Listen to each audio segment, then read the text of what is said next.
up to cause trouble and defile many. Do you know what bitterness does? It defiles you. So bitterness is not the thing. Now, defilement is not from the things that come from outside. We talked about food here last week. You can eat anything and not be defiled. Anything you would like to eat, you're going to eat and you're not going to be defiled. Defilement comes from out, from within. In other words, when you are bitter, then you defile yourself. That means when you forgive, you are relieving something from you are relieving yourself of something that can defile you. One way of cleansing ourselves is forgiving. Because when you don't forgive, bitterness grows. And when bitterness is there, you are defiled. So you are supposed to forgive in order to one way of cleansing yourself. Praise the name of the Lord. I know we are cleansed by the blood. But you know what? Defilement comes. We are the ones that cause defilement. One way of washing your spirit or your soul, it is forgiveness. And to defile means to, let me give you what defile means. It means to dye with another color. To do what? One of the meanings is to dye, D-Y-E, with another color. In other words, if a stain falls on my shirt, a stain that cannot come off, spiritually speaking, that is defilement. Another one is to pollute, to sully, to contaminate, or to soil. Hallelujah. So you contaminate yourself by bitterness. And you can also defile with sins. Hallelujah. Now I'm about to finish. I know you understand the life of Joseph. Can you imagine if Joseph did not forgive his brothers? Joseph had every reason to be bitter. First of all, back in his home, the Bible says he had a coat of many colors. That is something that showed the favor of the father. Upon he was the beloved of the father. You know? And then his brothers take him out of his household, the father's household. They take away the coat of many colors. Now that is something that you can be bitter about. And they don't stop there. The Bible says they take him and put him in a pit. Hallelujah. Na hiyo sio pit ilikuwa imekorogwa na simiti. It was dung, whatever, it was dirty. So he is thrown there naked, having been stripped of his garments, and then he's beaten in a place, and then above that, they take him and sell him into slavery. That is a reason to be bitter all the days of your life. And we talk about the small things. We are bitter about very small things. Very small things. That is something that Joseph could have been bitter. Praise the name of the Lord. Amen. But you see, what they did not understand is that the dream of Joseph will come to pass and God will make it come to pass. Amen. What they did not understand is that God was preparing. They were setting in motion the plan of God concerning the fulfillment of the dream that Joseph had when he was young. They were sending him into the land of his where the ministry he had was. That is where the ministry was. So sometimes when God is propelling you to your destiny, it doesn't come in a good way. Some of it comes from people who betray you. And through the betrayal, you go to a place of your destiny where God wants you to go and settle.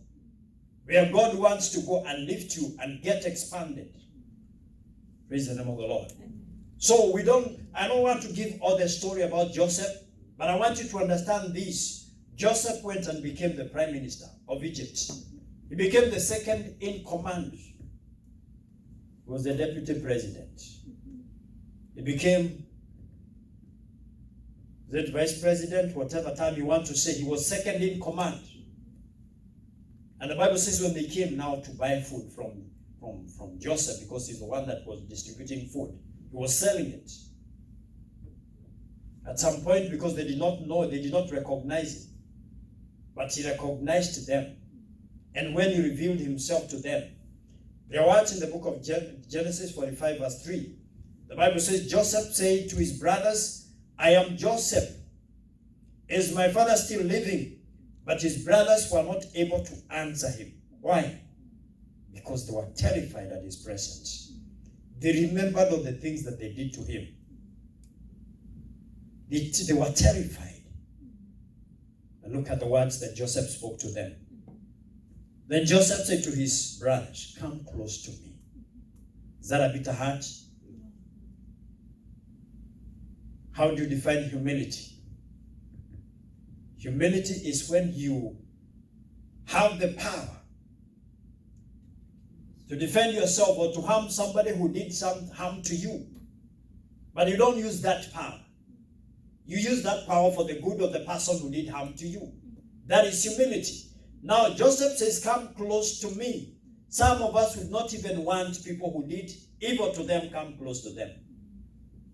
Yeah, come back in Namibia. But he told them, come close to me. When they had done so, he said, I'm your brother Joseph, the one you sold into Egypt. He reminded them, the one you sold into Egypt. And now, do not be distressed and do not be angry with yourselves for selling me here, because it was to save lives that God sent me ahead of you. Oh, verse 7 says, God sent me ahead of you to preserve you from a remnant on earth and to save you your lives by great deliverance. So, it was not you who sent me here, but God. He made me father to Pharaoh, Lord of his entire household. That is somebody who forgave. Praise the name of the Lord. Most of us would use the power, especially when we are in a higher position than them. We would use that power to harm them or to bring humiliation or shame to them. But you see, he used it to feed his brothers. And he told them, do not be distressed because of what you did.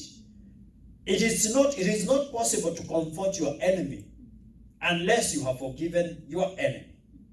Hallelujah. That is what we need to learn. That is the heart that Jesus is asking us to have. And these brothers stayed with him.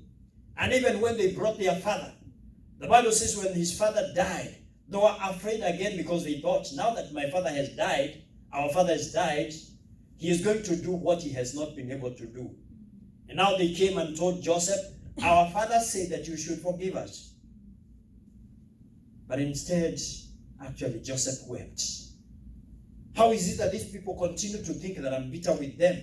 He actually wept because of their persistence. Praise the name of the Lord. He said, this is what you have to say to Joseph. I have to forgive your brothers the sins, the wrongs they committed in treating you so badly. Now please forgive the sins of the servant of the God of your father. When their message came to him, Joseph wept. His brothers then came to and threw themselves down before him. We are your slaves, they say. They were guilty for their sins. Praise the Lord. Are there sometimes you are guilty even before the Lord? Yeah. He does not condemn you. He says, do not be afraid.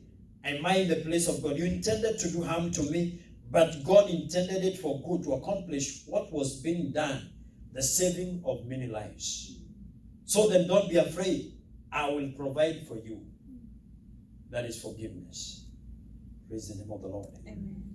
And so this morning, I want us to remind ourselves that you have an obligation to forgive people. Praise the name of the Lord. Because this command comes because Jesus knows that things are not always going to be smooth for you. There are people who are going to step on your toes, either out of their pride or just accidentally. It is for you to forgive them. And when you forgive them, they don't even have to know that you forgive them. Praise the name of the Lord. You don't even have to go to them and tell them, I forgive you. But you can, forgiveness is a decision. It is not an emotion. It is something that you decide that from this day, it may still be in the heart. But the moment you decide that this is God, what I'm going to do, then power comes to do whatever you have desired. Remember, it is not God who makes the first moves. Hallelujah. You remember the story of Elisha when he was about to die? You remember that story? It is in the book of 2 Kings. The Bible says that when that king came to him and referred to him as my father, the chariots and the horsemen of Israel, he told him, you're going to annihilate the Assyrians. And what I want you to do, take a bow and arrow and face the eastern window. And when he took the bow and arrow, that is when Elisha laid his hands on them. Do you get the point there? Yes. That means God is going to lay hands on that. He's going to bless what you have started to do.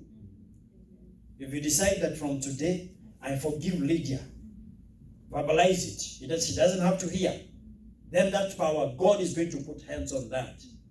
And you find yourself not bitter with them. Amen. Praise the name of the Lord. Amen. Now, I don't have to go through all the people that forgave. But let me finish by saying this. Let me finish by giving you another example of David. Do you know what Saul did to David? Can you imagine a king who is running after you just because you defeated his own enemy? And now he thinks that you want to take the kingship. He wants to kill you. Every time he gets an opportunity, he wants to pin you to the wall. But God saves you. And one time David had two opportunities to kill Saul. And that was easy. Thank God it was not your pastor. Because especially if somebody has been trying to kill you, and you get the opportunity now to kill them, you don't even have any resistance, because these people have been caused to sleep, deep sleep by the Lord. That even if you start singing there, they cannot even hear. And you say, I cannot touch the one whom the Lord has anointed. You deny that opportunity that you have been given to destroy your enemy. And this is what he said. Maybe Saul is going to die in the war, in the battle. God is going to make good what he said is going to happen. Praise the Lord. And for sure, Saul dies in the battle. Died in the battle. And the Bible says the time that he died, David was still in exile. He was in Ziklag. And in Ziklag, a boy comes, an Amalekite boy comes to David and said that Saul has died. Now he's bringing good news because he thinks David is going to rejoice because Saul has died. And he's asked a question, how did you know that he died? He said, I was in the battle with him. But you see, when he was shot by the Philistines, and he thought he's going to die by the sword of the Philistines, he told me to take a sword and kill him, so that he does not suffer the shame of being killed by the Philistines. And I took the sword and I cut his head. I killed him. He thought he was bringing good news. The Bible says that David fasted and mourned, and then he asked this boy, how is it that you did not even fear to raise your hand against the anointed of the Lord? And he had the boy killed. The boy was killed because he thought he was bringing good news. But whatever he was doing, do you think that can be done by a person who is not forgiven? He had forgiven Saul. And if you read the book of 2 Samuel chapter 1, you're going to see the song that he sang. Now, if you go to verse 1, verse 20, it says, tell it not there's a place called Gad. Don't proclaim it in the streets of Ashkelon. Don't talk about the death of Saul. He praised Saul, that he was like a gazelle. He was as swift as a gazelle. This is a person that has forgiven his enemy. Praise the Lord. Amen. I know there are people who have offended you. You can decide today that you have forgiven them. And if you forgive them, if you decide that you have forgiven them, then guess what? You're not going to know how the bitterness evaporated. Father, we thank you. And we give you praise because you have forgiven us. You forgave us 2,000 years ago. And the forgiveness you forgive us was a once and for all thing. And right now in Jesus' name, we desire to forgive those that have offended us in one way or another. Lord, we forgive them in your presence. And we pray, Father, even for the discipline to not even talk about it or even think about what they did to us. But help us to focus on the forgiveness that you have forgiven unto us. And in humility, help us to extend the same grace that you've given unto us. We declare them forgiven in the name of Jesus. I want to thank you for your servants. I want to speak the grace of God upon them. And I declare that this week, your people are going to experience new graces in their lives. They are going to experience your involvement in their lives as you undo that which the enemy has been trying to do in their lives. We want to bless you because we are more than conquerors through Christ Jesus who died for us. We thank you and we bless you. And now may the Lord bless you. May the Lord keep you. May the Lord make his face to shine upon you and be gracious to you. I declare that your heads are not tails. You're on top and not underneath. You're first and not last. I declare that you're lenders and not borrowers. And when enemies come to you in one direction, they shall flee in seven. And now, may the grace of our Lord Jesus Christ and the love of God and the fellowship of the Holy Spirit be with us now and forevermore. Amen. Amen. God bless you.